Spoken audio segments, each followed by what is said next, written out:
आज का व्यक्ति तो बस हाय हाय में लगा है, किसी को आत्म कल्याण की तो बात समझ में ही नहीं आती। सबको लगता है पैसा मिल जाएगा तो काम बन जाएगा, पैसा मिल जाएगा तो काम बन जाएगा। भाई पैसे से काम नहीं बनेगा। फिर जल्दी मरने वाले व्यक्ति को क्या करना चाहिए? बोले जल्दी मरने वाले व्यक्ति को आप लोगों से कह रहे हैं हम, ज्यादा हाय हाय ना किया करो, जितना विधाता दे दें उतने में खुश रहा करो। दाल रोटी खा लो और हरि का गुण गा लो। भगवान का सुमिरन ना भूले, बढ़िया खाओ पियो। भगवान से यही प्रार्थना करो कि राम इतना दीजिए जामे कुटुंब समाए, मैं भी भूखा ना रहूं, कोई साधु ना भूखा। आज का व्यक्ति दुखी इसलिए नहीं है कि उसके पास खाने की कमी है। आज बताओ हमारे भारत में, बताओ खाने की कमी कहां है? बोलो, क्या आज खाने की कमी है? कोई भूख से मर रहा है? ना के बराबर। यदि मर भी रहे हैं तो वो संख्या ना के बराबर। हमारे भारत में अन्नपूर्णा मां की कृपा है, बिहारी जी की कृपा है, सबके घर में भगवान ने दाल रोटी दे रखी है। आज लोग दुखी इसलिए नहीं है कि उनके पास दाल रोटी नहीं है, सबके पास दाल रोटी है। दुखी क्यों है? आज व्यक्ति पेट भरने के लिए दुखी नहीं है, आज व्यक्ति तो तिजोरियां भरने में लगा है, इसलिए दुखी है बेचारा। पेट तो भरा ही है और आपके पास इतना तो है कि आपका पेट भर जाए। आपके पास पेट भर जाने की पूरी व्यवस्था है, यदि व्यवस्था नहीं है तो केवल तिजोरियां भरने की, और इसीलिए व्यक्ति परेशान है। सब तिजोरियां भरने पीछे भाग रहे हैं और भर नहीं रही हैं तो रो रहे हैं, भगवान नुकसान हो गया। कहां नुकसान हो गया भैया? खा रहा पी रहा, कहां नुकसान हो गया? इसलिए आप आधे का हाय हाय करेंगे तो आप परेशान हो जाएंगे। इसलिए ज्यादा हाय हाय करने से ना भगवान के भजन में बाधा लगती है। देखिए, भगवान की प्राप्ति जिसे करनी हो उसे ज्यादा हाय हाय इसलिए नहीं करना चाहिए कि वो हाय हाय में मन लगाएगा कि भगवान में मन लगाएगा। तो भगवान में मन लग गया है तो फिर इतना बहुत है जितने में तुम्हारा पेट भर जाए बस। शरीर ढका है, पेट भरा है, बस जमी पर लेट जाते हैं, सिराने हाथ रखते हैं। हम तो अपना तकिया बिस्तर हमेशा साथ रखते हैं।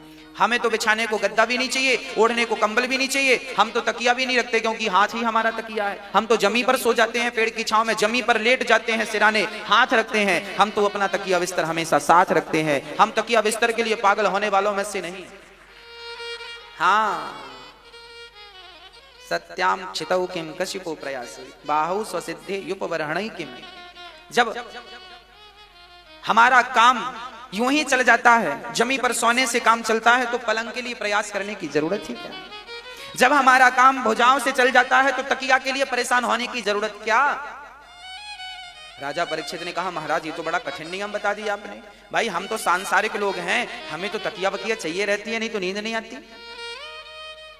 हाँ, तब सुखदेव जी ने कहा, चेराणि किम पथि न सन्ति दिशन्ति भिक्षा नैवाङ्घ्रिपा परव्रतः सरितोऽप्यशुष्यन् रुद्धा गुहा किमजितो वतिनोऽप्यसन्नान् कस्माद् भजन्ति कवयो धन दुर्मदान्धान्।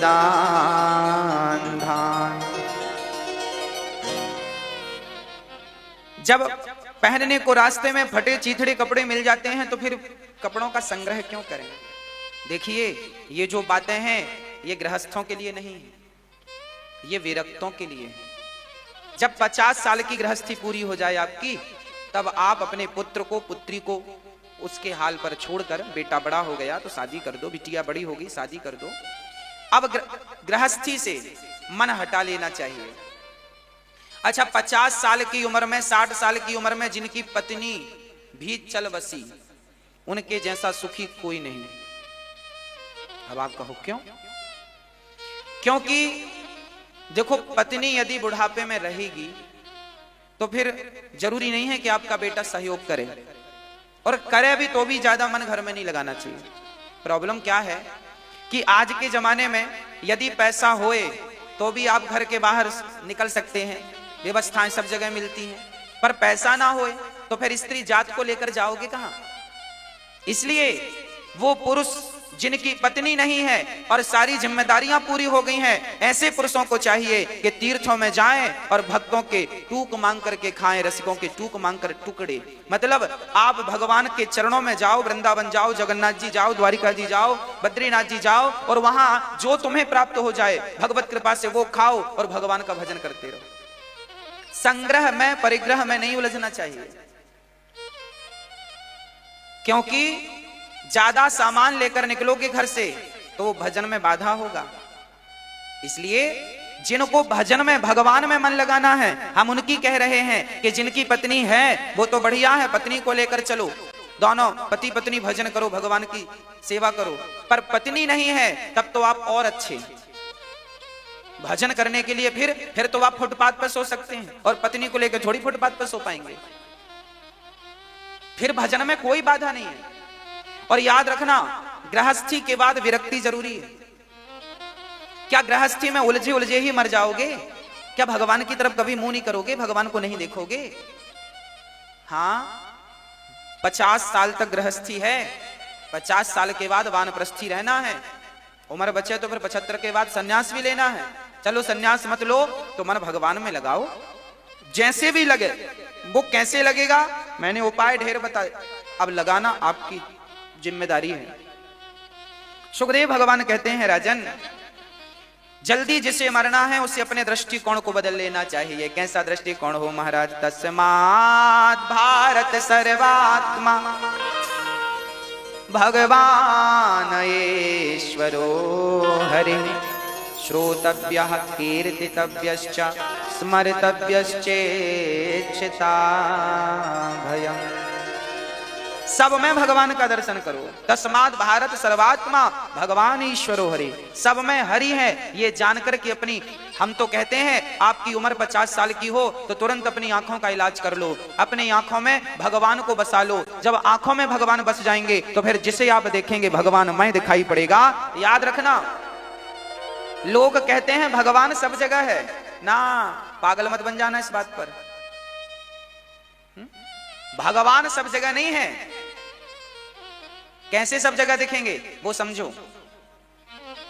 आप, एक बेटे ने अपने पिता से कहा, पिताजी हमें तो सब कुछ लाल लाल देखना है, स्त्रियों को लाल, पुरुषों को लाल, पेड़ पौधों को लाल, सड़क को लाल, दीवार को लाल, घर को, सब बादलों को लाल कर दो, जरा सबको लाल लाल कर दो।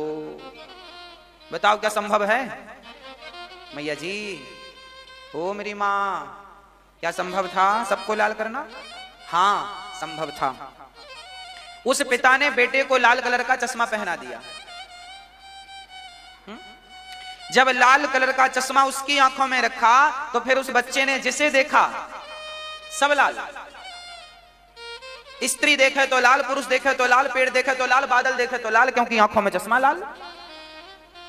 बस भगवान को सब में बिठाने की जरूरत नहीं है, भगवान को तो केवल अपनी आंखों में बिठा लो। जिस दिन वो आपकी आंखों में बैठ जाएंगे तो फिर जहां देखोगे वहां वो कृष्ण ही नजर आएगा, उसके सिवा कुछ नहीं है। हाँ? उसे घट घट में नहीं देखना, पहले उसे अपनी आंखों में बैठाना है। जिस दिन वो यहां बैठ जाएगा तो फिर घट घट में वही दिखेगा, क्योंकि बैठे ही वहां। भगवान के प्रेम का, भगवत प्राप्ति का वो चश्मा हो। भगवान, तस्मात् भारत सर्वात्मा भगवान ईश्वरो हरि, सब में भगवान है। ये दृष्टि तब बनेगी जब हमारी दृष्टि में परमात्मा बैठेगा। क्योंकि चोर गंवार संत मुनि ज्ञानी, जस आपन तस दूसर जानी। ज्ञानी व्यक्ति सामने वाले को भी ज्ञानी ही समझता है, और मूर्ख व्यक्ति सामने वाले को मूर्ख समझता है, और चोर व्यक्ति सामने वाले को भी चोर समझता है। क्योंकि जो स्वयं जैसा होता है, जब आप ब्रह्ममय हो जाएंगे, जब आप भगवानमय हो जाएंगे, जब आप भगवानमय होंगे, तब तो भगवानमय संसार आपको नजर आएगा। आप ही नहीं है तो भगवान संसारमय कैसे नजर आएगा? संसार भगवानमय कैसे नजर आएगा? तो संसार भगवानमय नजर आए उसके पहले आपको भगवानमय होना पड़ेगा। सी राममय सब जग जाना। हाँ? वो स्वामी जी की चौपाइयों का यही तो अर्थ है कि सी राममय, मय मतलब अपने आप को सीता राममय बनाओ, अपने आप को राममय बनाओ, सी राममय बनाओ। और जब आप मय बन जाएंगे तो सब जग जाने, सब भगवान दिखेंगे। फिर हमें ये स्त्री नजर नहीं आएगी, ये पुरुष नजर नहीं आएगा, फिर तो हमें सब में वही परमात्मा नजर आएगा। हाँ, एक्सरा मशीन जो होती है जिससे डॉक्टर लोग हड्डी की फोटो लेते, एक्सरा बोलते हैं। एक्सरा मशीन का जो कैमरा होता है वो बड़ा स्ट्रॉन्ग कैमरा होता है। उसमें आप कभी आंख लगा के देखेंगे ना तो आपके शरीर की एक एक हड्डी नजर आ जाएगी। अच्छा, उस कैमरे के सामने कोई कहे घी, तो वो कैमरा आपका स्माइल लेगा ही नहीं, वो कैमरा आपकी स्माइल पकड़ेगा ही नहीं, वो तो आपकी हड्डी पकड़ता। क्या पकड़ता है वो? हड्डी पकड़ता, भीतर पकड़ता है, बाहर नहीं पकड़ता। आप घी घी चिल्लाते हो, ये तो आपके मोबाइल का कैमरा, बाहर वाला कैमरा ये स्माइल पकड़ता है, ये हड्डी नहीं पकड़ता। एक्सरा वाला कैमरा स्माइल नहीं पकड़ता, हड्डी पकड़ता है, और ये वाला स्माइल पकड़ता है, हड्डी नहीं पकड़ता। बस भक्तों, जैसे एक्सरा मशीन का वो कैमरा जब आंखों में लगेगा किसी के, आप वो कैमरा आंखों में लगाएंगे तो फिर आपको हम देखेंगे तो आप थोड़ी नजर आएंगे, फिर तो हमें सब जगह हड्डी हड्डी नजर आएगी। ये हड्डी, ये हड्डी, ये हड्डी, ये हड्डी, सब हड्डी। फिर हमें चमड़ी किसी की नजर नहीं आएगी, क्योंकि वो चमड़ी की फोटो लेता ही नहीं, क्योंकि वो हड्डी की फोटो लेता। फिर हमें सबकी रीढ़ की हड्डी नजर आएगी, टेढ़ी किसकी है, सीधी किसकी। बस आपको एक्सरा मशीन का कैमरा आंख में फिट कर दिया जाए तो सबकी हड्डी ही नजर आएगी। उसी तरह जिस दिन भगवत प्रेम का वो चश्मा आंखों में सेट होगा तो फिर कण कण में वही परमात्मा, वही कृष्ण नजर आएगा। कुछ भी नजर नहीं आएगा, ना स्त्री नजर आएगी, ना पुरुष नजर आएगा, ना पेड़ नजर आएगा, ना पौधा नजर आएगा, ना नदी नजर आएगी, ना तालाब नजर आएगा, केवल कृष्ण नजर आएगा, केवल कृष्ण। इसलिए कहा है ये दृष्टि कब बनेगी? सुखदेव भगवान कहते हैं श्रोतव्यः कीर्तितव्यश्च स्मर्तव्यश्चेच्छिताभयम्। अधिक से अधिक श्रोतव्यः, ये सब में भगवान है, सी राम में। ये दृष्टि तब बनेगी जब अधिक से अधिक कथाएं सुनोगे। श्रोतव्यः, ज्यादा कथाएं सुनोगे कल्याण जल्दी होगा। श्रोतव्यः कीर्तितव्यश्च, अधिक से अधिक कीर्तन करना चाहिए। कलयुग केवल नाम धारा, तो कीर्तन ज्यादा सुनो और ज्यादा कीर्तन करो। श्रोतव्यः कीर्ति, और फिर क्या करो? स्मर्तव्यश्च, स्मरण करो। ठाकुर जी का क्या करो? स्मरण। अच्छा, ये स्मरण क्या चीज है? स्मरण क्या है? काम करते हुए भगवान का चिंतन बना रहे, यही स्मरण है। जैसे एक स्त्री जब ससुराल जाती है पहली बार, जब आपकी नई नई शादी, जरा याद करो अपनी शादी को। जब आपकी शादी हुई थी और आप ससुराल गई थी, और ससुराल में 5 दिन 10 दिन 15 दिन रुकी थी, और उसके बाद वापसी घर की हुई थी। तो जब आप घर आई पहली बार ससुराल जाकर, तो आप घर में काम करती थी, सारा झाड़ू पोंछा से लेके सारा काम। पर काम करते हुए ना किसी की याद आती थी। हाँ बोलो, किसकी? जैसे लड़की की शादी हो जाती है ना, वो सारी सखियों के घर जाती है, भाग भाग की, सुनो सुनो सुनो। हाँ? और क्या एक ही बात बताती है, मेरा पति कैसा है। वो मैं सास ससुर की ज्यादा बातें नहीं करती, कम बात। सास अच्छी है, सब बढ़िया, पर पति बहुत अच्छा है। उसके जितनी फ्रेंड होंगी सबके घर जाएगी, वो बिना बुलाए जाएगी। मजा आता है उसको बताने में। ये सबके साथ होता है, ये एक उम्र का पड़ाव है जहां स्वाद मिलता है, सबके साथ होता है। और ये अच्छी चीज है। गृहस्थी बहुत बढ़िया, यहीं से शुरू होती है गृहस्थी। प्रसन्नता से प्रारंभ होती है गृहस्थी, हंसने से, स्माइल से शुरू होती है गृहस्थी। पर ये स्माइल से शुरू हुई है और स्माइल ही चलती रहे तो ज्यादा सक्सेस है, ज्यादा सफल है। नहीं तो बाद में यहां से शुरू होती और यहां खत्म हो जाती है। होता है। पति बहुत अच्छा है, शादी के 1 साल तक पति अच्छा ही लगता है। तो एक लड़की जब ससुराल से मायके आई तो वो काम सारा करती है, घर का झाड़ू पोंछा, रोटी बर्तन, पर काम करते हुए वो किसी की यादों में खोई रहती है। किसकी यादों में? बोलो, पति की। अब समझिएगा, जैसे एक लड़की चाहे वो अनपढ़ ही क्यों ना हो, अंगूठा छाप, पर उसके साथ भी ऐसा होता है कि नहीं? वो काम घर का करती है पर पति की यादों में खोई रहती है। कई बार तो ऐसी खो जाती है कि रोटी जल जाती है। ध्यान वहां चला गया, रोटी जल गई। माँ ने आके, क्यों पागल हो गई है, रोटी जल गई, आहा रोटी जल गई। फिर कई बार रोटियां जल जाती हैं चिंतन में, हाँ या ना, होता है। अब सोचिएगा, एक अनपढ़ लड़की यदि काम करते समय अपने पति का स्मरण कर सकती है, तो क्या एक भक्त काम करते हुए अपने भगवान का स्मरण नहीं कर सकता? बस यही स्मरण परमात्मा का हो कि काम भी ना छूटे और राम भी ना छूटे। काम करते रहो, नाम जपते रहो, मन से गोविंद गोपाल गाते रहो। काम बराबर करना है, पर मन को बिहारी जी के चरणों में लगाकर काम करना है। अब पति को बहुत याद कर लिया, वो उम्र गुजर गई। जैसे पति को याद किया था, अब वैसे भगवान को याद करो। अब भगवान को बिठाओ। जैसे एक माँ अपने पुत्र का स्मरण करती है, पुत्र परदेश चला जाए तो माँ खाती है तो बेटे की याद, सोती है तो बेटे की याद, बस मेरा बेटा खाया होगा कि नहीं, सोया होगा कि नहीं, बेटा बेटा। जैसे हर क्षण माँ अपने पुत्र का स्मरण करती है, उसी तरह जब एक भक्त भगवान का स्मरण करता है तो भगवान खिंचे चले आते हैं, कहीं भी हो वो। दही के कण-कण में मक्खन व्याप्त है, पर जब मथानी की रगड़ पड़ती है ना, तो वो सारा मक्खन दही से निकलकर सिमट कर एक लौंदा हो जाता है, हाँ या ना? बस जब आपके प्रेम की रगड़ पड़ेगी भगवान के चरणों में, जब आपकी भक्ति की रगड़ पड़ेगी भगवान के चरणों में, तो भगवान कण-कण का व्यापक कहीं भी बैठा हो, पर वो लौंदा बन के आपके समक्ष प्रकट हो जाएगा कि मैं तेरे सामने आकर खड़ा हो गया। तेरे प्रेम के कारण, जैसे मथानी के घर्षण से, मथानी की चोट से वो मक्खन प्रकट होता है, ऐसे भक्त के प्रेम की चोट से भगवान प्रकट हो जाता है। राम ही केवल प्रेम प्यारा। ये प्रेम हो, उस परम तत्व को जानने की जिज्ञासा हो, पाने की अभिलाषा हो, तमन्ना हो, इच्छा हो, व्याकुलता हो, लालसा हो, बस वही तो भगवत प्राप्ति की ओर ले जाएगी, वही तो ईश्वर की प्राप्ति है। इसके लिए क्या करना पड़ेगा? सुखदेव भगवान कह रहे हैं, जितासनो जित श्वासो जित संगो जितेन्द्रिय स्थूले भगवतो रूपे मनः संधारये धिया। श्री सुखदेव भगवान कहते हैं, आसन को जीतो। आप भी आसन जीता करो, अर्थात प्राणायाम किया करो, थोड़ा सा योग किया करो। शरीर की स्वस्थता के लिए ये सब जरूरी है।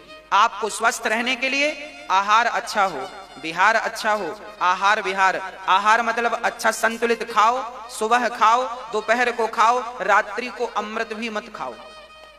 रात को भोजन करने वाला बीमार होता है।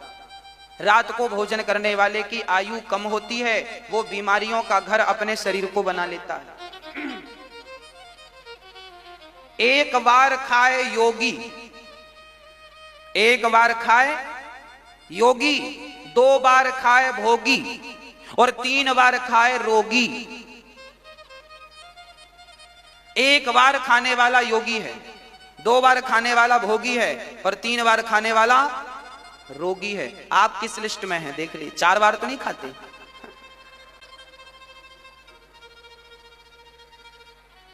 महारोगी बनेगा वो। भोजन सुबह कर लो, दोपहर को कर लो, बस ज्यादा से ज्यादा चलो। सूर्य नमस्कार की 12 आसन करो, भस्त्रिका नाम का प्राणायाम करो, फेफड़ों को पूरी ऑक्सीजन दो। शरीर की नस नस में ऑक्सीजन जाने से लकवा, पैरालिसिस की कभी शिकायत नहीं होती। ऑक्सीजन की कमी से ये बहुत सारी बीमारियों का जन्म होता है। इसलिए हमें अपने शरीर को स्वस्थ रखने के लिए अपने शरीर को थोड़ा तपाना होगा। जब आप तपाएंगे अपने आप को, तब आप स्वस्थ रहेंगे। हाँ, इसलिए आपको योग करना चाहिए। जितासनो जितश्वासो, प्राणायाम कीजिए। हाँ जी, सुखदेव भगवान कहते हैं, राजन, जो व्यक्ति जिस प्रकार की कामना करता है उस प्रकार के देवता का यजन करे, उसे प्राप्त होगा। ब्रह्म तेज की इच्छा हो तो बृहस्पति की प्रार्थना करे। इंद्रियों को विशेष शक्ति चाहिए है तो इंद्र की उपासना करे। जैसे मन भोगों में लगाना हो वो इंद्र की पूजा करे।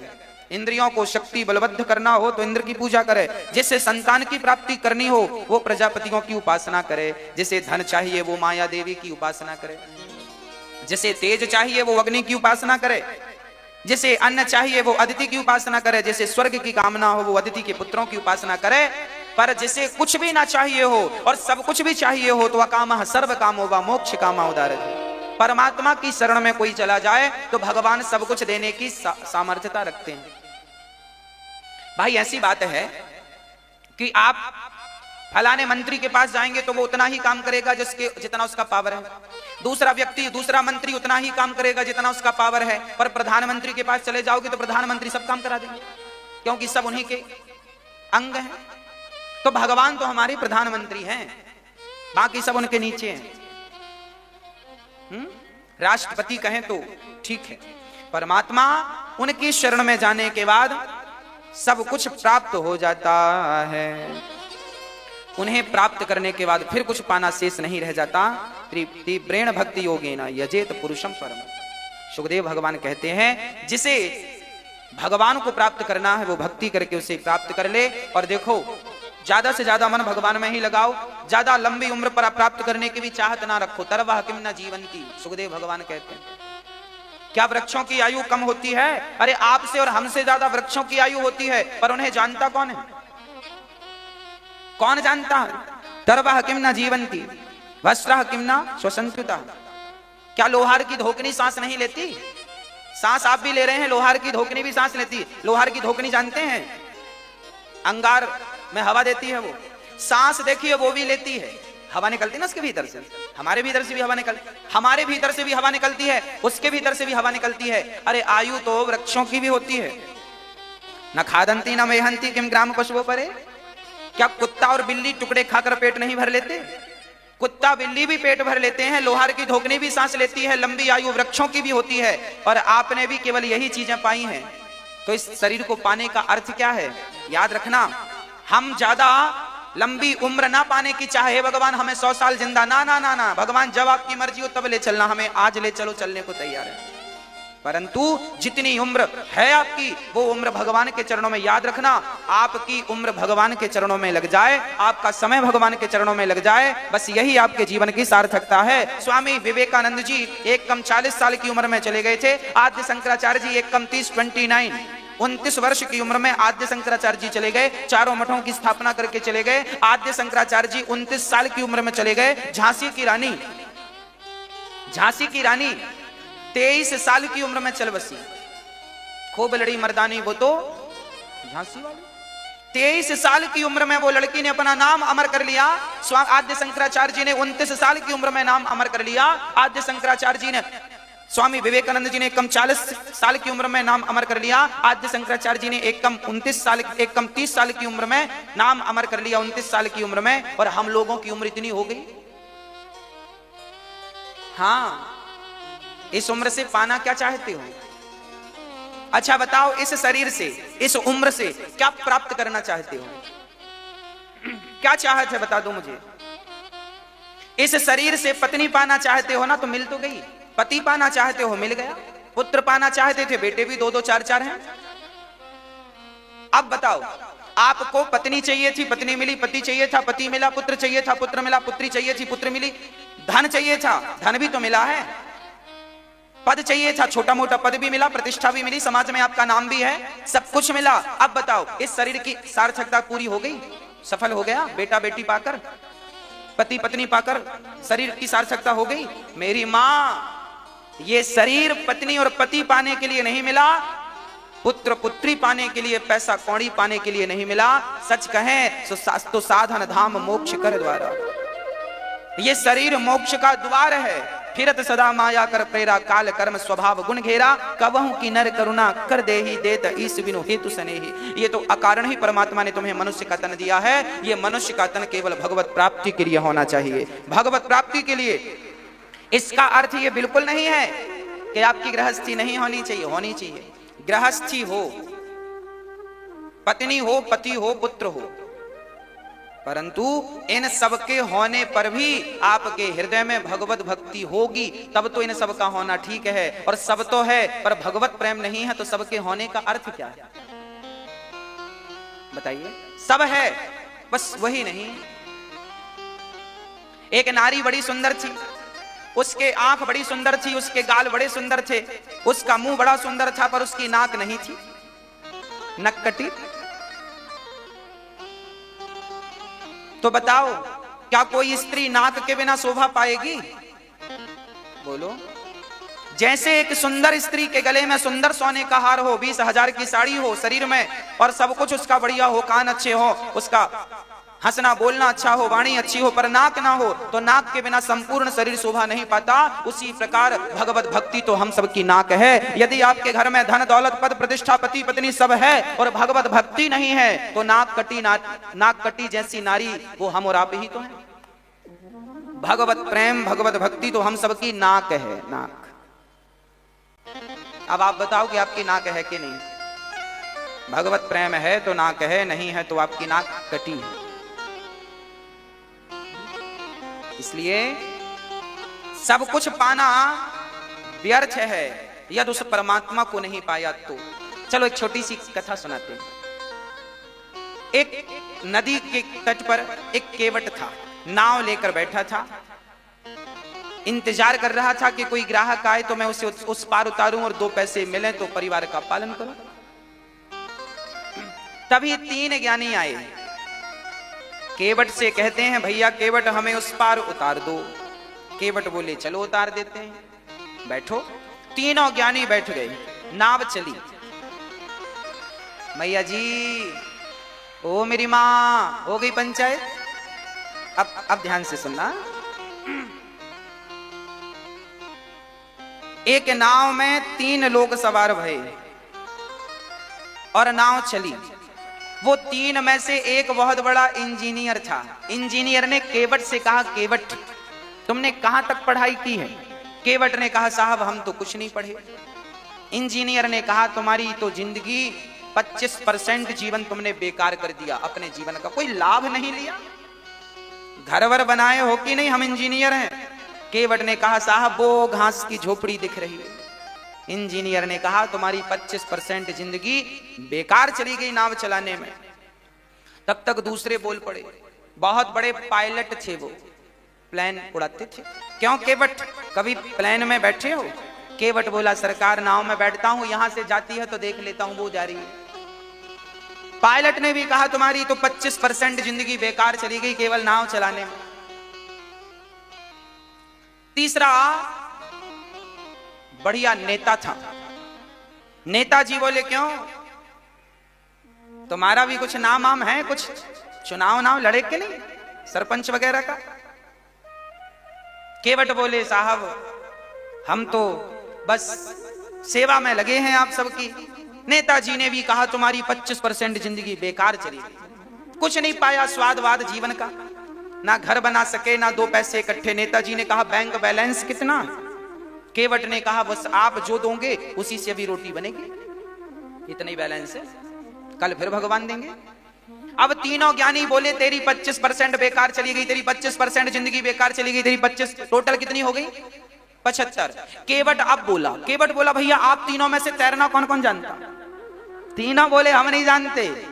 तीनों ने कहा क्यों? केवट बोली तुम्हारी पंचायत के चक्कर में नाव भंवर में फंस गई है। छलांग लगा के बोला सुनो हमारी तो 75 डूबी, तुम्हारी तो 100 की 100 डूब गई। छलांग लगाया, पार हो गया, तीनों ज्ञानी डूब गए। ये वही ज्ञानी थे जिन्होंने सब कुछ सीखा था, जिन्होंने सब कुछ सीखा था पर पार होना नहीं सीखा था। पार होना नहीं सीखा, सब कुछ सीखा, बस पार होना नहीं सीखा। तो क्या सीखा? उसी प्रकार हम यही तो कहते हैं कि आपने भी संसार में सब कुछ सीखा, सब कुछ पाया, पर परमात्मा को ना पाया। तो सब कुछ पाने का अर्थ क्या है? उस परमात्मा तक ना पहुंचे और सब तक पहुंच गए, तो सब तक पहुंच कर भी उस तक ना पहुंचे तो पहुंचने का अर्थ क्या है ना? परमात्मा ना पाया, पाया जन्म तो क्या हुआ, मेरे श्याम को ना पाया, पाया जन्म तो क्या हुआ।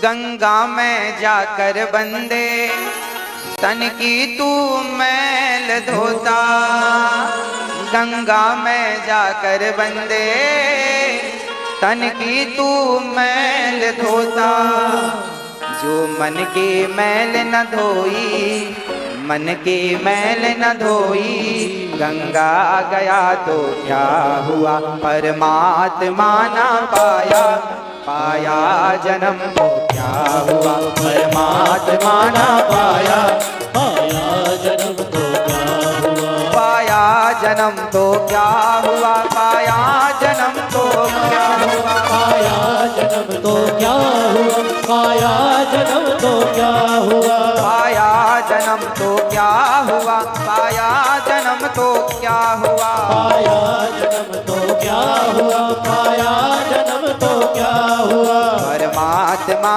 ना पाया, पाया जन्म तो क्या हुआ, परमात्मा ना पाया, पाया जन्म तो क्या हुआ।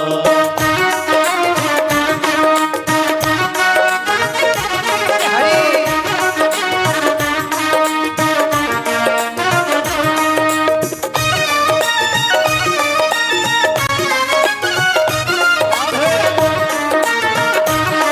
जय हो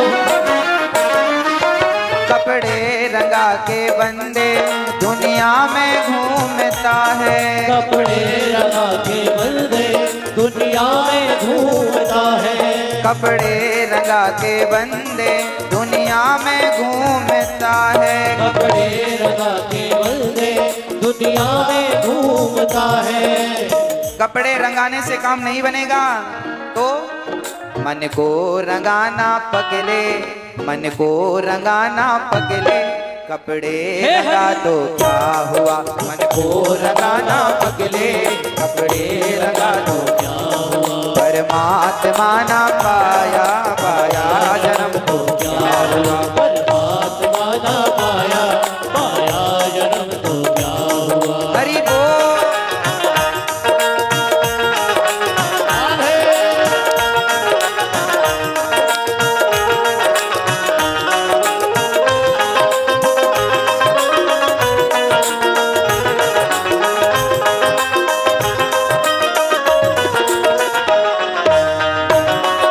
जय हो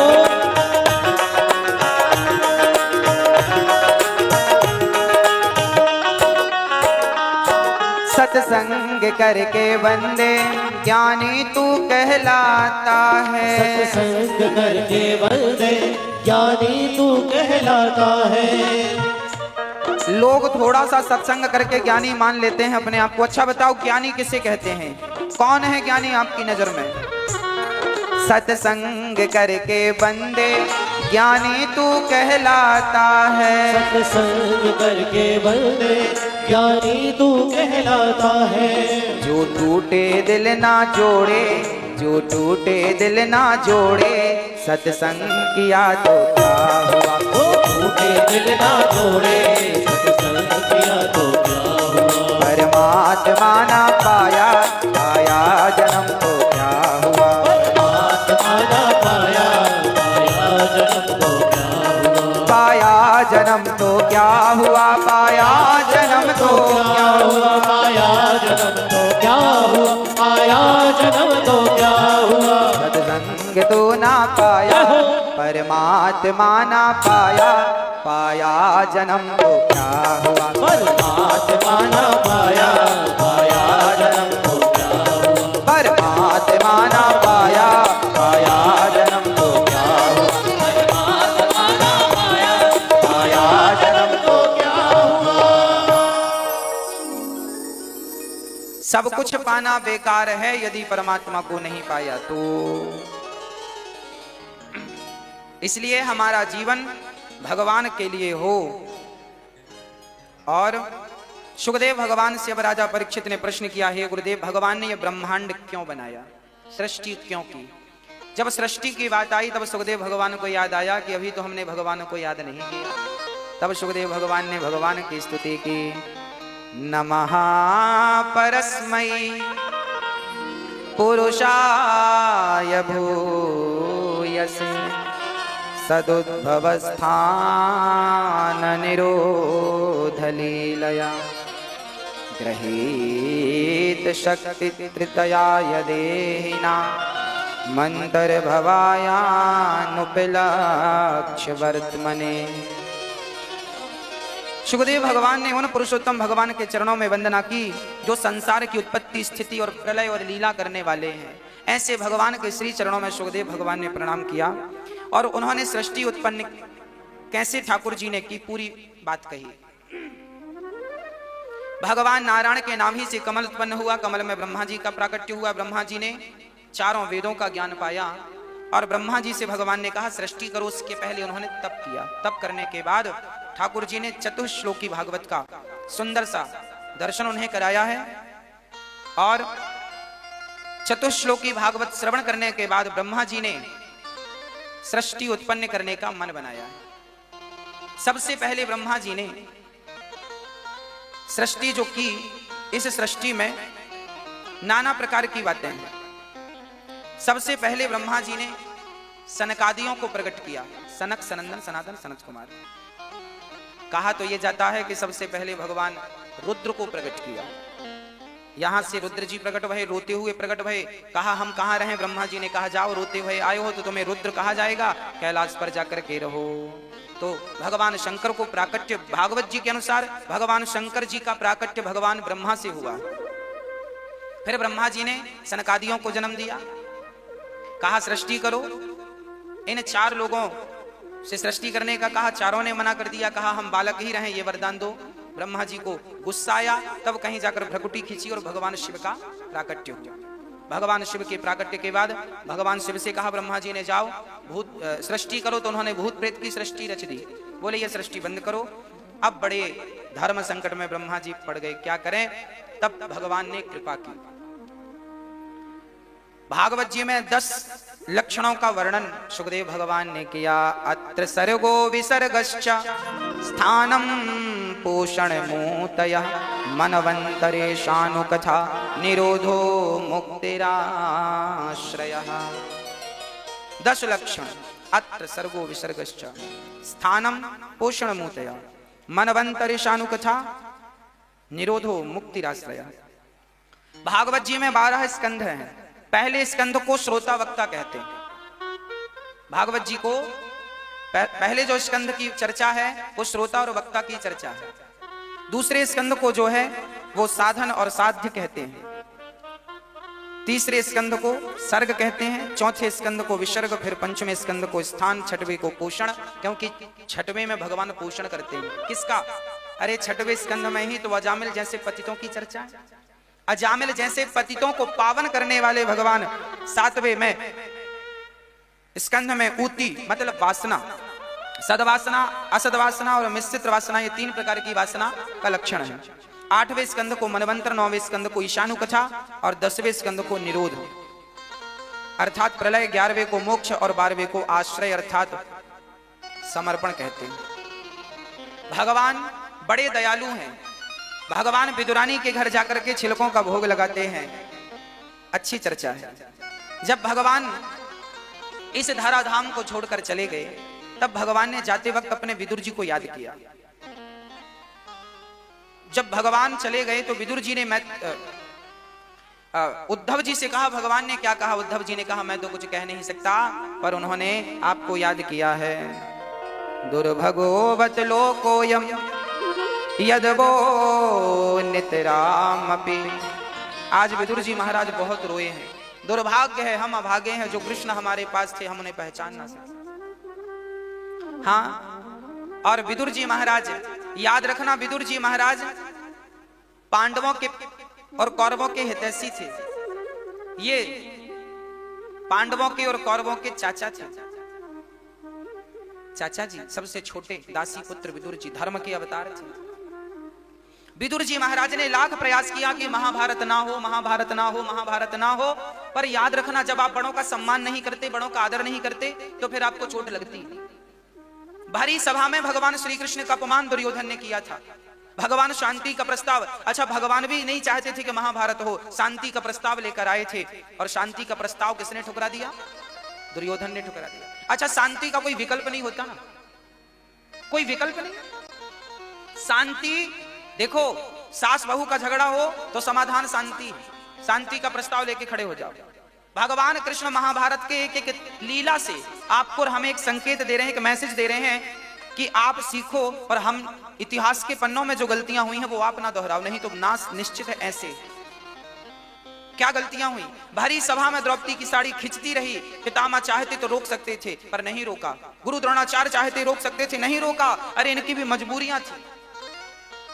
पितामह भीष्म की मजबूरी ये थी कि इन्होंने अपने पिता को वरदान दिया था कि मैं इस गद्दी पर जो बैठेगा उसकी रक्षा करूंगा, मैं तो शादी नहीं करूंगा, ब्रह्मचारी रहूंगा। एक भीष्म पितामह ही इकलौते ऐसे बेटे हैं जिन्होंने अपने पिता की शादी कराई थी। नहीं तो हमेशा पिता बेटे की शादी कराता है, पर पितामह भीष्म ऐसे बेटे थे जिन्होंने अपने पिता की शादी कराई थी। पिता की शादी कराई, और पिता की शादी ही नहीं कराई, एक पिता को वचन दिया, क्योंकि सत्यवती के जो पालनहार केवट जी थे, पोषक, उन्होंने कहा था कि आप, क्योंकि आपकी प्रथम पत्नी से ये पितामह उत्पन्न है भीष्म जी, तो इनको ही आप राजा बनाएंगे। तब शांतनु जी ने कहा था कि नाना हम शादी ही नहीं कर रहे हैं सत्यवती से। तब इन्होंने कहा, पितामह भीष्म ने, पिताजी आप शादी करिए और इनका संदेह मैं दूर करता हूं। अच्छा, उनका संदेह ये था कि कहीं पितामह का बेटा ना, पितामह राजा ना बन जाए। अच्छा, पितामह ने कहा मैं राजा नहीं बनूंगा, तो उन्हें लगा इनका बेटा ना राजा बन जाए। तो पितामह ने कहा चलो मैं आज प्रतिज्ञा करता हूं, ईश्वर को साक्षी मानकर, दिशाओं को साक्षी मानकर, दिक्पालों को साक्षी मानकर के आज से मैं अखंड ब्रह्मचर्य का पालन करूंगा और शादी विवाह कभी नहीं करूंगा, मैं ब्रह्मचारी रहूंगा। बात खत्म। पिता ने जब ये वचन सुना तब पितामह के पिता ने इन्हें कहा जाओ, तुमने पिता को संतुष्ट किया है, जाओ हम तुम्हें इच्छा मृत्यु का वरदान देते हैं। पितामह भीष्म को इच्छा मृत्यु का जो वरदान था वो इनके पिता ने दिया था। देखिए पिता की सेवा क्या फल देती है। अरे पिता की सेवा आपको अमर कर देती है, जब चाहोगे तब मरोगे, ये पिता की सेवा का प्रतिफल है, इच्छा मृत्यु। मां बाप की सेवा ने उस श्रवण को अमर कर दिया, पिता की सेवा ने पितामह भीष्म को। अच्छा, पितामह ने वचन दिया कि मैं सिंहासन में बैठने वाले हर राजा की सेवा करूंगा और इस सिंहासन पर आंच नहीं आने दूंगा। तो धृतराष्ट्र इस सिंहासन पर बैठे थे तो पितामह उनकी आज्ञा उल्लंघन नहीं कर सकते थे, और ये उसी आसन पर बैठने वाला युवराज था दुर्योधन। पर पितामह चाहते तो इसके गाल पे 2-4 थप्पड़ जमा सकते थे दुर्योधन के गालों पर नहीं जमाए। और जब नहीं जमाए तो भरी सभा में द्रौपदी की लाज लूटनी चाहिए। एक नारी का अपमान हुआ, और जब नारी का तिरस्कार हुआ, अपमान हुआ, तो उस नारी के श्राप के कारण, श्राप मतलब बद्दुआ, जब आप किसी नारी को समाज में निर्वस्त्र करना चाहेंगे तो उसके अंदर से आपके लिए दुआ तो नहीं निकलेगी, बद्दुआ ही निकलेगी ना। उसी बद्दुआ के कारण पितामह भीष्म जैसे दिग्गजों को भी बाणों की सैया पर लेटना पड़ा। कहा तो यह जाता है कि किसी जन्म में इन्होंने एक सांप को कांटों के ढेर में फेंक दिया था, जिसके कारण इन्हें बाणों की सैया प्राप्त हुई। पर यह भी सत्य है कि पितामह भीष्म को उनके द्वारा किए गए पाप का यह फल मिला। पाप कौन सा? इन आंखों से द्रौपदी की साड़ी खींचते हुए देखा था, और इन कानों से द्रौपदी की चीख सुनकर भी मौन धारण कर लिया। इस पाप के कारण पितामह भीष्म जैसों को बाणों की सैया पर लेटना पड़ा। प्रिय भक्तों, इसलिए कहा करता हूं, अपनी मनसा वाचा कर्मणा, मन से, वाणी से, कर्म से, आंखों से भी किसी का बुरा मत सोचिएगा। और सोचिएगा क्या? बुरा देखिएगा भी मत, नहीं तो परिणाम बुरा हो सकता है। हां जी, श्री विदुर जी महाराज जब भगवान शांति दूत बनकर आए तो भगवान ने कहा पांडवों को 5 गांव दे दो। दुर्योधन बोला 5 गांव क्या, सुई की नौक बराबर नहीं दूंगा। जो दुर्योधन सुई की नौक बराबर जगह ना देने की बात कर रहा था, वो जब मरा तो क्या सुई की नौक बराबर लेकर गया? लेकर जाना एक रत्ती नहीं है, पर मरना एक इंच के लिए लोग मरते हैं। इन्हें अक्ल नहीं है, इन्हें ज्ञान नहीं है, इसलिए मरते हैं। थोड़ी सी समझ होती, सूझबूझ होती तो इंच जगह के लिए मरते ना। अरे तुम्हारे बाप दादे भी मर गए हैं कहते कहते कि ये प्रॉपर्टी मेरी थी। क्या तुम्हारे बाप दादे लेके गए कि तुम लेके जाओगे, कि तुम्हारी संतान लेके चली जाएगी? इसलिए जीवन मिला है लड़ने के लिए नहीं। भगवत भजन कर लो, समर्पण कर दो ठाकुर जी के चरणों में। चाहे विधि रखे राम, ताही विधि रहिए। जैसे रखे राम जी रहना चाहिए। वो 56 भोग खवाएं तो खाओ, नमक रोटी खवाएं तो खाओ, जैसे वो खवाएं वैसे खाओ। वो कहे कि सोने की थाली पे खाओ तो सोने की थाली में खाओ। वो कहे केले के पत्तल में खाओ तो केले के पत्तल में खा लो। वो कहे हलवा पूड़ी खाओ तो खाओ, वो कहे नमक रोटी खाओ, बासी रोटी खाओ। जैसे रखे राम जी रहना चाहिए। वो कहे कि ये सारे कपड़े उतार करके और बलकल पहन लो, ये जो फटे पुराने कपड़े लोगों के हैं ये पहना है, तो हम दोनों में भी खुश हैं और इनमें भी खुश हैं। जैसे रखे राम जी रहना चाहिए। हमारी अपनी कोई मर्जी ना हो, हमारी अपनी कोई इच्छा ना हो, भगवान की इच्छा में अपनी इच्छा मिला दो, यही भगवान की भक्ति है। ईश्वर की इच्छा में अपनी इच्छा को मिला देना ही भगवत प्राप्ति का मार्ग है, वही साधन है। श्री विदुर जी महाराज ने जब दुर्योधन ने शांति का प्रस्ताव ठुकराया और भगवान को सैनिकों को कहा जाओ बंदी बना लो, भगवान ने स्वरूप दिखाया, दुर्योधन की आंखें नीची हुई और भगवान को भोजन के लिए बुलाया। मेरी माँ ने भोजन बनाया है, चलकर खा लो। भगवान बोले तेरे घर नहीं खाएंगे, हमारा भोजन तो विदुरानी के घर है। अब विदुरानी को पता नहीं था कि हमारे घर आएंगे। अब विदुरानी दौड़ी दौड़ी गई और विदुर जी बाजार चले गए। तब तक भगवान पहुंच गए, गाय के गोबर से आंगन को लीप करके विदुरानी भगवान का इंतजार कर रही थी और भगवान आएंगे इस विश्वास के साथ वो आस लगाए खड़ी थी, है ना। एक भक्त को ना विश्वास होता है और भगवान इस विश्वास को कभी ठुकराते नहीं है। भगवान गए, विदुरानी ने हाथ पकड़ के ठाकुर जी को बिठाया और साग पक रही थी, भतुए की साग। भतुए की साग तो सूखी साग कैसे खवाएं, तो केला तोड़ कर ले आई और ऐसी भाव में डूब गई विदुरानी। भगवान को ऐसी देखने लगी, ऐसी नजरों से नजरें मिली, ऐसा प्रेम उमड़ा मां का कि कृष्ण को देखकर सब भूल गई कि केला फेंकती जा रही हैं और छिलका भगवान को देती जा रही हैं। और धन्य है भगवान जो छिलकों का भोग लगाते जा रहे हैं, छिलकों का भोग लगाते जा रहे हैं। अरे भाव का भूखा हूं मैं, भाव ही एक सार है और भाव से भजले मुझे तो भव से बेड़ा पार है। भगवान ना वस्तु के भूखे हैं, ना आपके पद प्रतिष्ठा की चाहत रखते हैं, ना सोना चांदी की चाहत है। वो तो पत्रम पुष्पम फलम तोयम यो में भक्त्या प्रयच्छति। जा जो भक्त जिस भाव से जो दे दिया ठाकुर जी ने ग्रहण कर लिया। भगवान चाहत नहीं रखते कि तुम हमें सोने की मुकुट चढ़ाओ, सोने का हार चढ़ाओ। अरे भगवान तो चाहत रखते हैं कि मेरा भक्त मुझे प्रेम से यदि तुलसी का पत्ता भी देता है तो मैं स्वीकार कर लेता हूं, एक मुरझाया हुआ पुष्प भी देता है तो पुष्प को स्वीकार कर लेता हूं। हाँ, कुछ भी दे दो, सड़ा हुआ फल ही दे दो, ठाकुर जी स्वीकार कर ले। पत्रम अर्थात अपने आप को पत्ते की तरह बनाकर ठाकुर जी के चरणों में अपने आप को चढ़ा देना ही पत्रम है। पुष्पम का अर्थ, ये पुष्प तो है ही, पुष्पम का अर्थ होता है सुमन। पुष्प को पर्याय कहते हैं सुमन। सुमन मतलब सु मतलब सुंदर, मन मतलब मन। मन को सुंदर करके ठाकुर जी के चरणों में चढ़ा देना ही पुष्प चढ़ाना है। मन को ही पुष्प बनाकर उनके चरणों में निवेदित कर दो, मन को।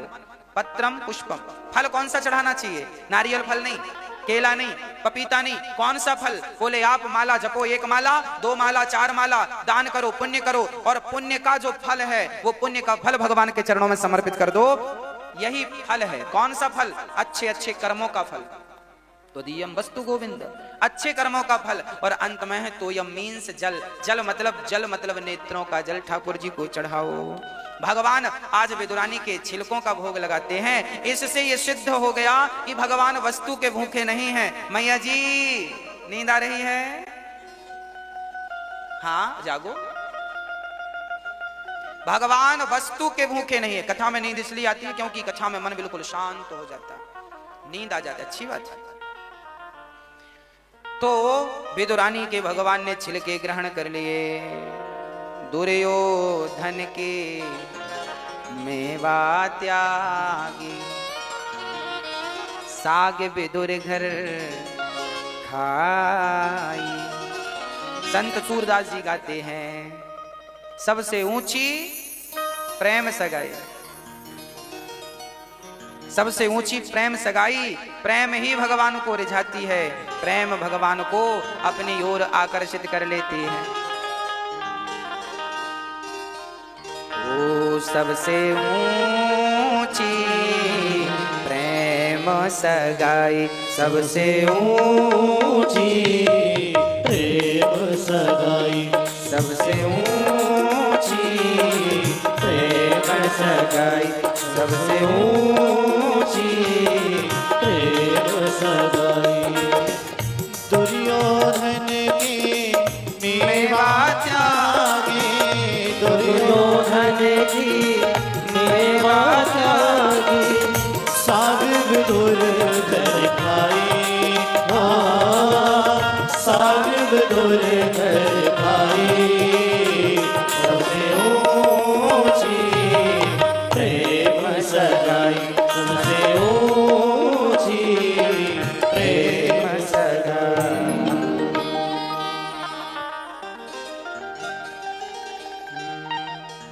प्रेम विवश अर्जुन रथ हांक्यो, प्रेम विवश अर्जुन रचना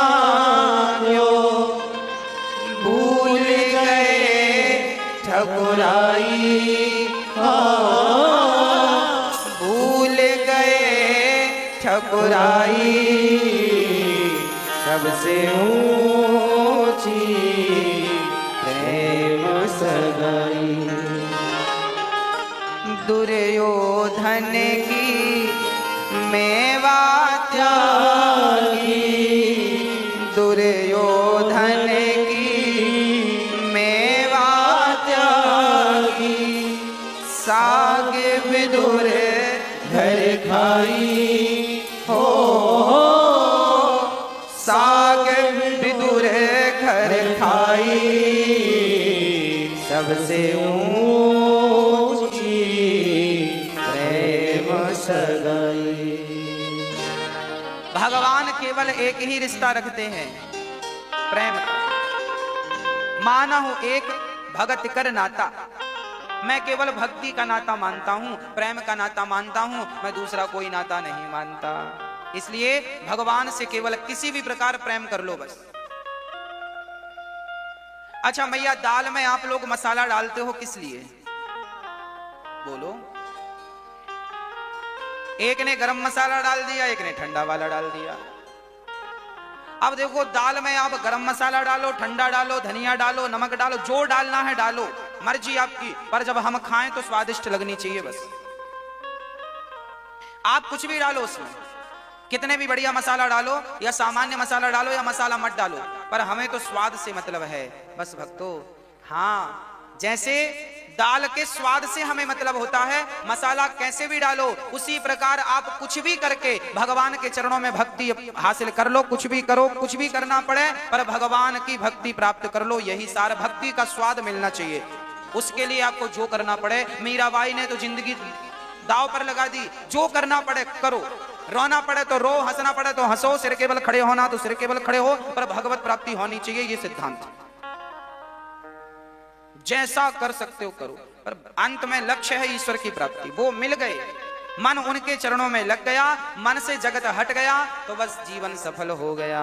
श्री विदुर जी महाराज भगवान का दर्शन करके अब जब भगवान धराधाम छोड़कर गए तो विदुर जी हरिद्वार गए, जहां मैत्रेय जी ऋषि थे। मैत्रेय जी के पास गए, वहां प्रश्न करते हैं। मैत्रेय जी को प्रणाम करके, महाराज सुखाय कर्माणि करोति लोको न तैः सुखं वान्यदुपारवम्बा विन्देत भूयस्तत एव दुःखं यदत्र युक्तं भगवान वदेन्नः। सारी दुनिया सुख के लिए प्रयास करती है, पर दुख क्यों मिलता है? विदुर जी का मैत्रेय जी से प्रश्न है। भगवान संसार क्यों बनाते? अच्छा, संसार में दुख क्यों मिलता है? इसलिए मिलता है क्योंकि संसार का नाम गीता में भगवान ने कहा है दुःखालयम। संसार का नाम क्या है? दुःखालय। अच्छा, पुस्तकालय में क्या मिलती है? पुस्तक। औषधालय में क्या मिलती है? औषधि। भोजनालय में क्या मिलता है? भोजन। तो दुःखालय में क्या मिलेगा? फिर सीधी बात है। अरे संसार का नाम ही जब दुःखालय है, आए ही दुःखालय में हो तो दुख ही मिलेगा ना। आप सुख की जो चाहत लिए बैठे हो, ये चाहत ही गलत है। इसलिए जीवन में सुख की चाहत ना रखो। जो दुख मिल रहा है वो भगवान का प्रसाद मान करके गप गप करते चलो। मीठा भी उसी का तो कड़वा भी उसी का। अच्छा, एक बात बताओ। हाँ जी, एक बार कथा हुई। कथा में सबको आखिरी दिन ककड़ी का प्रसाद बांटा गया।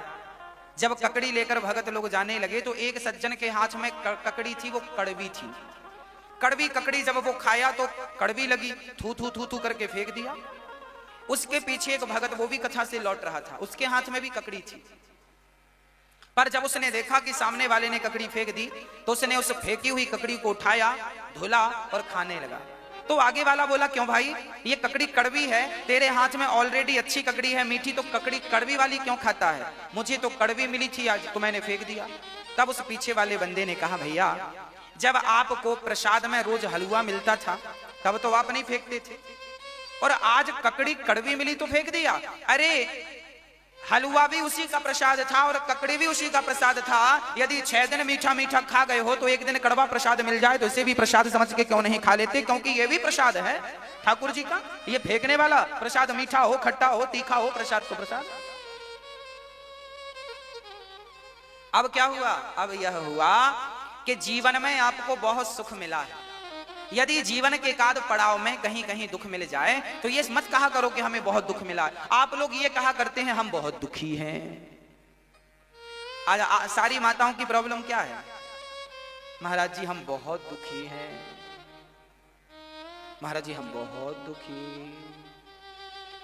अच्छा ये बताओ, क्या आप उतने दुखी हैं जितना सीता माता दुखी थी? जब राम ने उन्हें गर्भावस्था में, वो वनवास चली गई माता सीता, तो माता सीता ने गर्भावस्था में जब अपने अयोध्या को छोड़कर जंगल में लकड़ी काटती हैं, अपने हाथ से रोटी बनाती हैं, लवकुश का पालन करती हैं। अब बताइए, जितना कष्ट माता सीता ने उठाया उतना कष्ट आज की नारी, किसी एक नारी के ऊपर इतना कष्ट हो तो बताओ, बोलो।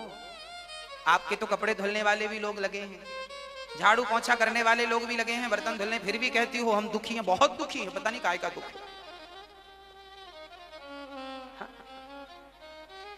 अच्छा, आपको दुख इसलिए लगता है क्योंकि आपके अंदर सहनशीलता नहीं, आपको ना बिल्कुल सहन नहीं होता। अब छोटी छोटी बातों को लेकर आप झगड़ा करने लग जाते हैं, यही आपके दुख का कारण है। सच कहूं तो दुख किसी के जीवन में नहीं है। और देखो भाई, सामान्य दुख तो सबके पास होंगे ही, शरीर तो दुख की खदान है। तो ये तो दुख आपको सहन, बुढ़ापे का दुख तो सहन करना पड़ेगा, रो के करो या हंस के करो, साहब करना तो पड़ेगा। तो इसके लिए तो बिल्कुल तैयार रहिएगा। घुटनों में दर्द है, कमर में दर्द है, इस दर्द के लिए बिल्कुल रेडी रहिएगा, ये होगा ही होगा। आज तक कोई डॉक्टर ठीक नहीं कर पाया। इस दर्द के लिए बिल्कुल कमर कस के रखिएगा, ये कष्ट उठाना पड़ेगा। जीवन है तो कष्ट है, जन्मत मरत दुसह दुख होई, ऐसा दुख तो उठाना पड़ेगा। परंतु कोई इतना भी दुखी नहीं है जितना आप रोते हैं महाराज हम बहुत दुखी। कौन है भाई? और दुख क्या है?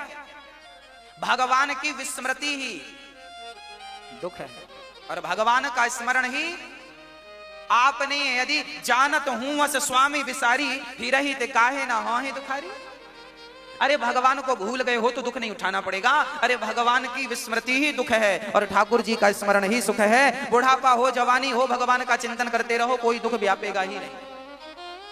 भगवान में इतना मस्त हो जाओ कि शरीर का चिंतन ही ना हो, घर परिवार का चिंतन ही ना हो।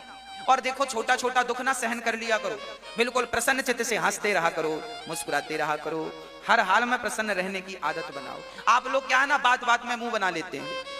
हाँ जी, ऐसे नहीं करना चाहिए। पति ने डांट दिया है तो रोने से क्या फायदा? महाराज जी हम बहुत दुखी हैं, पति बहुत मारता। अरे पति मारता कोई आज की बातें हैं क्या? ये हजारों साल पहले के पति भी मारते थे। तुम अकेली थोड़ी हो जो पति से पिट रही हो, ये समझो और भी पिट रही हैं तो हम भी उनमें। आपका दुख कम हो जाएगा। आपको ये लगता बस मैं ही पिट रही हूं बस, तो आपको अपना दुख भारी लगता है। पर पुरुषों को भी चाहिए कि वो समझदार बने। पितामह भीष्म मर गए थे पर स्त्री शिखंडी पर हाथ नहीं उठाया था। ये भारत की मर्यादा है कि पुरुष कभी भी नारी पर हाथ ना उठाए, नारी पर हाथ ना उठाए, ये भारत के पुरुषों की मर्यादा रही है। राम ने कभी भी नारी पर हाथ नहीं उठाया, पितामह भीष्म ने शिखंडी पर हाथ नहीं उठाया, भले उनको प्राण गंवाने पड़े। पर देखो, जैसा है स्वीकार कीजिए। हाँ, अब रोने से कोई फायदा नहीं। जो कर्मों में लिखा है, जो कर्म आपने किए हैं, को ना काहू को सुख दुख कर दाता, निज कृत कर्म भोग सब भ्राता। याद रखना, ना पति दुख देता है, ना पत्नी दुख देती है, ना पुत्र दुख देता है, ना पड़ोसी दुख देता है, ना शरीर दुख देता है। हमारे अपने कर्म ही हमें दुख बन करके प्राप्त होते हैं। सीधी बात ये समझो, जैसी करनी बस। हम दोष क्यों दें अपने पति को, अपनी पत्नी को, अपने पड़ोसी को, अपने बच्चे को कि हमारे इनके कारण हमें दुख? ना ना ना ना, हमारे अपने कर्मों ने हमें दुख दिया है। किसी ना किसी जन्म में हमसे कर्म बिगड़े होंगे। पितामह भीष्म जैसों के कर्म बिगड़े थे तो उनको बाणों की सैया पर लेटना पड़ा, तो हमें और आपको तो फिर मिलना ही मिलना। कर्मों की गति न्यारी है, जो जस करहि सो तस फल चाखा। इसलिए कर्मों को याद रखिएगा, है ना मैया जी? इसलिए आप ये ना सोचा करो हम बहुत दुखी हैं, ना ना, आप बहुत सुखी हैं। एक मैया संत जी के पास गई, बोले महाराज जी हम बड़े दुखी हैं। संत जी ने कहा तेरा दुख क्या है, कागज में लिख के दे। उसने कागज में लिख के दिया, महाराज जी ये दुख है, ये दुख है। कागज में पुड़िया बनाई और महात्मा जी ने कहा, वहां 25-30 लोग थे, सब बोले महाराज जी हम बड़े दुखी हैं। सबने कहा, गुरु जी ने कहा सबने अपना अपना दुख लिख के दो हमें पुड़िया में, कागज में। कागज की एक पुड़िया बनाई और सबने दुख लिख के दे दिया। महात्मा जी ने उन सारे पर्चियों को एक जगह ऐसे इकट्ठा कर दिया और फिर महात्मा जी ने उस मैया से कहा जो बोली मैं बहुत दुखी हूं। मैया से कहा चल ये पर्ची उठा। तेरा दुख ज्यादा है तो मैं तेरे से कम वाला दुख देता हूं, तेरा ज्यादा है। तो उसने पर्ची उठाई और पर्ची खोल के संत जी ने कहा पढ़ क्या लिखा है। उसने पढ़ा तो उसमें और भी ज्यादा दुख था। उसने कहा महाराज जी फिर तो मेरा वाला ही ठीक है, फिर तो मेरा वाला दुख अच्छा है।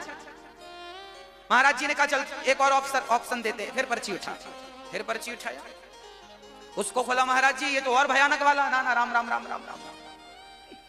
एक सास दौड़ी दौड़ी आई, बोले महाराज जी हमारी बहू बात नहीं सुनती, रोने लगी।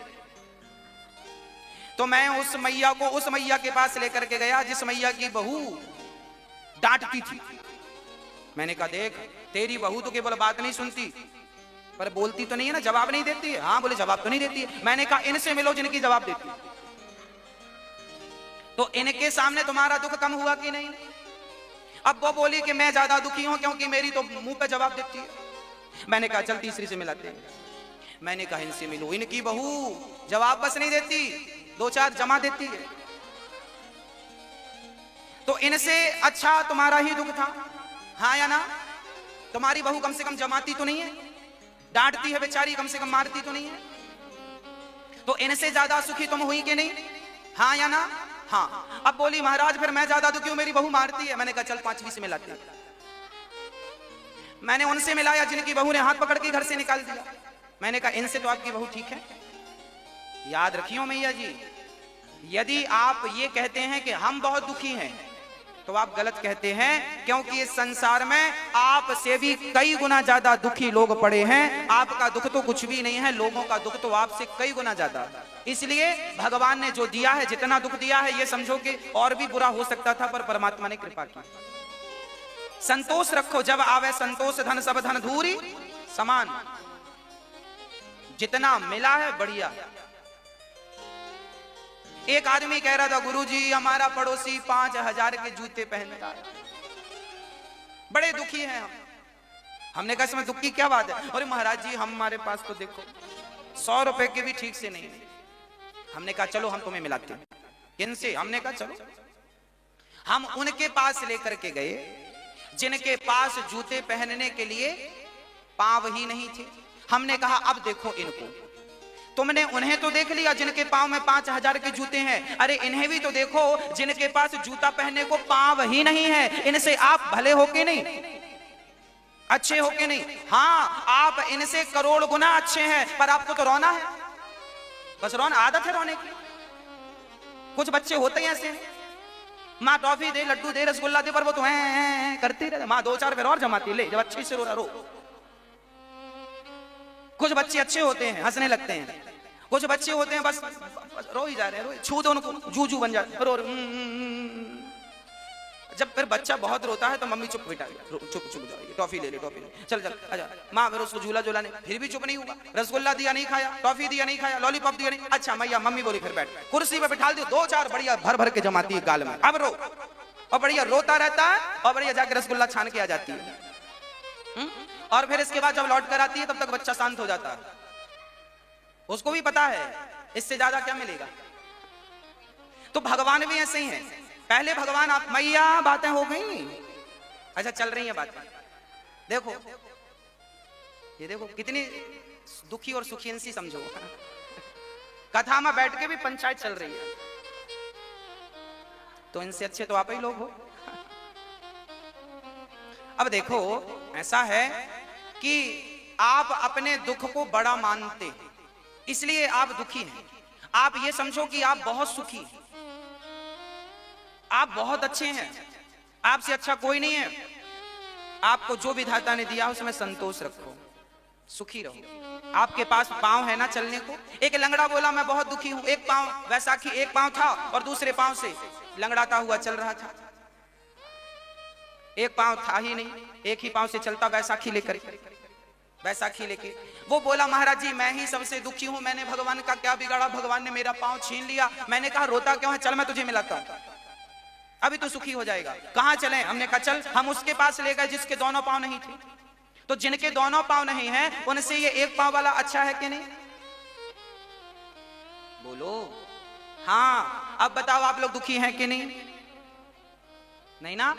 अरे भाई, आपके पास अपनी आंखें हैं, अपने कान हैं, अपने हाथ हैं, अपने पांव हैं, आप बुढ़ापे में भी अपना काम कर लेती हो, गिलास भर पानी पी लेती हो, यही आपकी अमीरता है। आप बहुत अमीर हो कि अपने हाथ से गिलास भर पानी लेके पीते हो। गरीब वो लोग हैं जो अपने हाथ से गिलास भर पानी भी नहीं पी पाते, उनसे अच्छे। अब आप लोग ना हर चीज पैसों से तौल कर देखते हैं। पैसा जिनके पास है वो बड़े आदमी है, जिनके पास पैसा नहीं आप गरीब मानते अपने आपको। आप गरीब वरीब कुछ नहीं है, बने गरीब हैं आप। एक सज्जन हमसे बोले महाराज जी हम बहुत गरीब हैं। हमने कहा कितने? बोले बहुत गरीब हैं। हमने कहा सुन, तू बड़ा आदमी बनेगा? हाँ हाँ बनूंगा। मैंने कहा चल अपनी दोनों आंखें बेच दे, अभी तेरे को 80 लाख रुपए मिल जाएंगे। एक आंख 40 लाख की बिक जाएगी, दोनों 80 लाख। अरे महाराज जी आंखें बेचूंगा, देखूंगा कैसे? मैंने कहा कोई बात नहीं, अपनी किडनियां बेच दे दोनों, एक 80 लाख की बिकेगी, 1 करोड़ 60 लाख हो जाएंगे।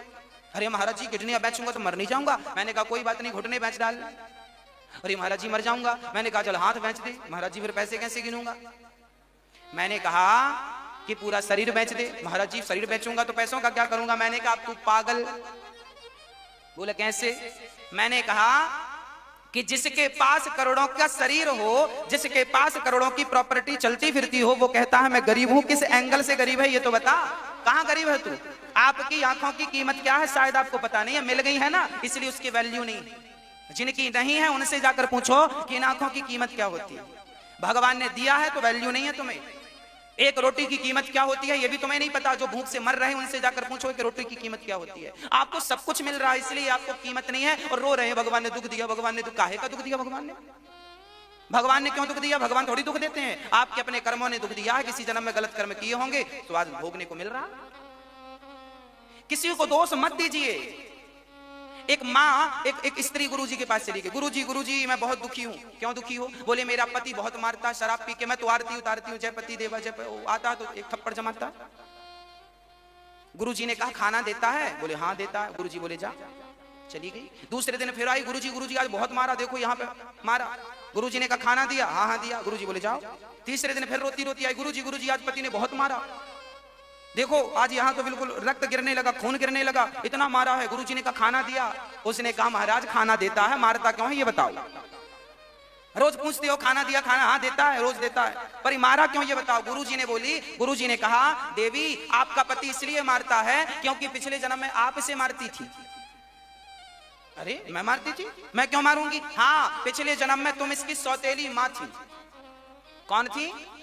सौतेली माँ। तुम इस बच्चे को मारती थी और मारती बस नहीं थी, हाथ पांव बांध के इसे फेंक देती थी धूप में और इसे दिन भर पानी नहीं पिलाती थी, रोटी 2-2 दिन तक नहीं देती थी। पर फिर भी देखो तुमने इसे पिछले जन्म में भूखा रखा, पर फिर भी इस जन्म में कम से कम तुम्हें रोटी तो दे रहा है। इसलिए मैं पूछता था रोटी दे रहा है कि नहीं? मार रहा है वो तो हिसाब चल रहा तुम्हारा। उतने ही थप्पड़ मारेगा जितने तुमने मारे। ब्याज सहित थोड़ा सा ब्याज भी मिलेगा। तुमने थोड़ा ऐसे मारे हैं तो वो और चट्ट से मारेगा, तेज वाला, तो ब्याज तो मिलेगा पर उतने ही थप्पड़ पड़ेंगे जितने आपने उसे जड़े थे। तो ये देखो आप पड़ोसी को तो छोड़ के चले जा सकते हैं, रिश्तेदारों का त्याग कर सकते हैं, पर पति का त्याग कैसे करेंगे? अरे आपके पिछले जन्म के कर्मों के कारण ही आपको अच्छा पति और बुरा पति मिलता है, अच्छी पत्नी और बुरी पत्नी मिलती है, अच्छा बेटा और बुरा बेटा मिलता है। जब आपके जीवन में दुख आए तो आप किसी को दोषी ना मानते हुए आप ये समझना कि कर्म बिगड़ गए थे तो अब नहीं बिगाड़ना, अब अच्छे कर्म करते चलो ताकि आगे आपका अच्छा हो जाए। अरे जो कल किया था वो आज मिल रहा है, जो आज करोगे वो कल मिलेगा। तब फसल बोई थी तो आज काट लिया, आज बोए तो 4 महीने बाद काटेंगे। एक सज्जन बोले गुरुजी मैं नहीं मानता पिछला जन्म अगला जन्म। मैंने कहा मानो ना मानो। देखिए कोई कहे महाराज जी मैं मानता नहीं इन बातों को, देखिए माने ना माने क्या फर्क पड़ता, मत मानिए ना। किसे गरज पड़ी है कि आप मानिए? भगवान थोड़ी कहते हैं कि हमारी बात मानो, भगवान ने तो सिद्धांत दे दिए, मानो ना मानो अपने कर्मों का फल भोगोगे। आज मैं सबूत के साथ एक बात करूंगा। एक ही समय पर 2 बच्चे पैदा हुए, एक अमीर के घर में एक गरीब के घर में। अब बताओ अमीर के घर में पैदा हुआ बच्चा कौन सा मेहनत कर लिया कि पैदा होती अमीर बन गया, और गरीब के घर के बच्चे ने कौन सा पाप कर लिया जो पैदा होती गरीब बन लिया? ना, इसकी अमीरी गरीबी इनके जन्म से नहीं, इनके पिछले जन्म में जैसे कर्म किए थे, अच्छे कर्म किए थे तो अच्छे घर में भगवान ने जन्म दिया। आपने बुरे कर्म किए थे तो जाओ रोटी को भी महंगे रहोगे, 2-2 रोटी को तरसना पड़ेगा, तड़पना पड़ेगा, तब मेहनत करोगे तब तुम्हें 2 रोटी मिलेंगी। आज आपको ये जो पहनने को कपड़े मिलते हैं, खाने को रोटी मिलती है, ये आपके इस जन्म का नहीं है, ये पिछले जन्म का फल आपको इस जन्म में मिल रहा है। कई बार कुछ लोग ऐसे होते हैं जो दिन भर मेहनत करते हैं, मजदूर दिन भर मेहनत करता है, 8 घंटा काम करता है मजदूर, तब 200 रुपए मिलते हैं, 300 रुपए मिलते हैं, 400 रुपए मिलते हैं, 500 रुपए मिलते हैं, हाँ या ना? और आप लोग मेहनत नहीं करते, बड़े बड़े लोग, बड़े बड़े करोड़पति उद्योगपति लोग मेहनत ज्यादा नहीं करते, एसी में बैठे रहते हैं, कंप्यूटर चला लेते हैं, थोड़ा सा साइन कर लेते हैं, देख रेख कर लेते हैं, बस फैक्ट्रियां चल रही हैं, लाखों रुपए रोज आ रहा है। क्यों आ रहा है? बिना मेहनत के एक के घर में आ रहा है, और एक दिन भर पेरा जा रहा है, मरा जा रहा है, फिर भी उसके घर 500 से ज्यादा नहीं आता। कारण क्या है? अरे पिछले जन्म का तुम्हारा पुण्य इस जन्म में तुम्हें दे रहा है सब कुछ, और पिछले जन्म के पाप तुम्हें इस जन्म में तरसा रहे हैं, तड़पा रहे हैं। भगवान ने मनुष्य का तन दिया तो है, पर अब इस तन से अच्छा करना है कि बुरा करना है, मर्जी आपकी। दोस्त पड़ोसियों को, पति को, पत्नी को, परिवार को, पुत्र को मत दीजिए। आप ही अपने सारे दुखों के दोषी हैं। मेरे जीवन का दुख यदि मुझे मिला है तो उस दुख का दोषी मैं स्वयं हूं। मेरे पाप का दोषी मैं हूं और मेरे पुण्य का भी मैं हूं। इसलिए गोस्वामी जी लिख रहे हैं, लक्ष्मण जी कह रहे हैं, को न काहू को सुख दुख कर दाता, निज कृत्य कर्म भोग सब भ्राता। बात समझ में आई मेरी माँ? किस किस को समझ में आ गई? हाथ उठाओ। मैया जी आपको नहीं आई? नहीं आई तो फिर से समझाऊं? फिर से समझाएं? अब आप फोन में बतिया रही थी तो हम क्या करें?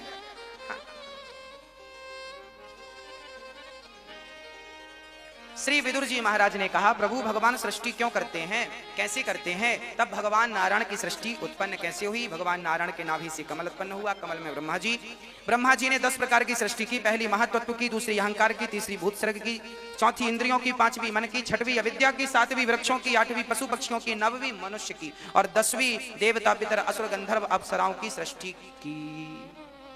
श्री ब्रह्मा जी के शरीर से एक अंग से मनु का और ब्रह्मा जी के शरीर के दूसरे अंग से शत्रुपा का जन्म हुआ। मनु शत्रुपा की 3 बेटियां और 2 बेटे हुए। आकुति, देवहूति, प्रसूति नाम की 3 बेटियां, प्रियव्रत, उत्तानपाद नाम के 2 बेटे। आकुति का विवाह रुचि प्रजापति से हुआ, देवहूति का विवाह करदम जी से हुआ। हाँ, इसलिए करदम जी जो हैं, करदम जी जंगल में भगवान का भजन करते हैं और ये भगवान के छाया पुत्र हैं। एक बार भगवान ब्रह्मा ने करदम जी से कहा कि मनु जी अपनी बेटी का हाथ लेकर आएंगे। ब्रह्मा जी ने कहा स्वीकार कर लेना। भगवान नारायण ने कहा स्वीकार कर लेना। कहा ठीक है। जब मनु जी आए तब श्री करदम जी ने स्वीकार किया और देवहूति से आपका विवाह संपन्न हुआ। माता देवहूति से विवाह हुआ। करदम जी भगवत भजन में लगे। बाद में देवहूति को एक सरोवर में स्नान कराया, वो दिव्य हो गई, स्वयं भी दिव्य हो गए। बिंदु सरोवर में स्नान कराया और बड़े प्रेम से कामक विमान पर बैठ करके एक विमान की रचना की करदम जी ने। हमारे ऋषि मुनि इतने पावरफुल थे कि अपना स्वयं का हेलीकॉप्टर बना लेते थे और इतना बड़ा विमान बनाया जिसमें बहुत सारे कमरे थे, बहुत बड़ा बगीचा था और सब कुछ था। उस विमान पर कामक विमान बनाया। हमारे ऋषि मुनि भी रिसर्च करते करते, उनका रिसर्च करने वालों को ही ऋषि कहते हैं। ऋषि रिसर्च करते थे, विमान बना दिया। करदम जी की 9 बेटियां हुई। 9 बेटियों का विवाह ब्रह्मा के 9 पुत्रों से संपन्न कर दिया करदम जी ने। कला हुई जिनका विवाह मरीचि ऋषि से हुआ। अनसुईया का विवाह अत्रि से, श्रद्धा का अंगिरा ऋषि से, हविर्भू का पुलस्त्य जी से, गति का पुलह से, क्रिया का विवाह क्रतु से हुआ और ख्याति का विवाह भृगु जी से, वशिष्ठ जी का अरुंधति से और अथर्वा जी का शांति से विवाह संपन्न हुआ।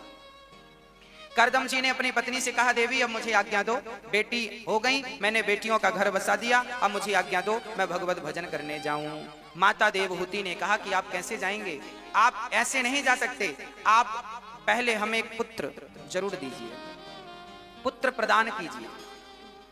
करदम जी कुछ दिन रुके और माता देवहूति के गर्भ से एक सुंदर सा पुत्र श्री कपिल भगवान का प्राकट्य हुआ। बोलिए कपिल देव भगवान की जय। कपिल देव भगवान का जब जन्म हुआ तब कपिल भगवान के जन्म लेते ही करदम जी घर का त्याग करके चले गए। देर नहीं लगाई करदम जी ने। जब बेटियों का विवाह हो जाए, बेटों का विवाह हो जाए तो घर से मन को हटाकर भगवान में मन लगा लेना चाहिए। यही जीवन की सार्थकता है। यदि नहीं कर पाए समय पर तो बाद में पश्चाताप करके रोना पड़ जाएगा। हाँ, बोलिए सदगुरुदेव भगवान की जय। हमारे मध्य गुरुदेव भगवान आए हैं। गुरुदेव आ जाएं यहाँ। और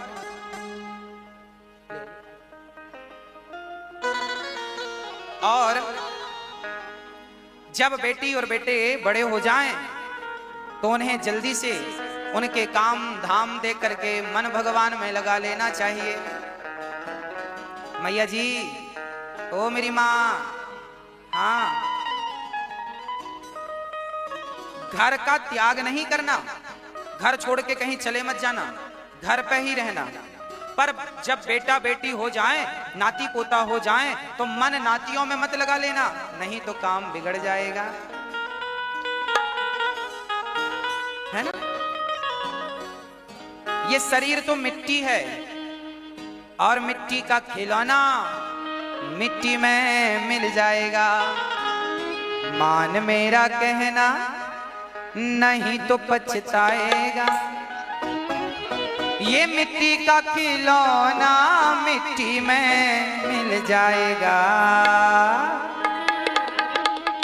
हाँ, मान मेरा कहना नहीं तो पछताएगा। मान मेरा कहना नहीं तो पछताएगा।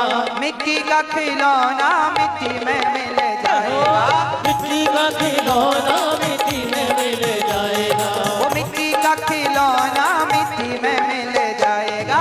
मिट्टी का खिलौना मिट्टी में मिल जाएगा। मान मेरा कहना नहीं तो पछताएगा। मान मेरा कहना नहीं तो पछताएगा। मिट्टी का खिलौना मिट्टी में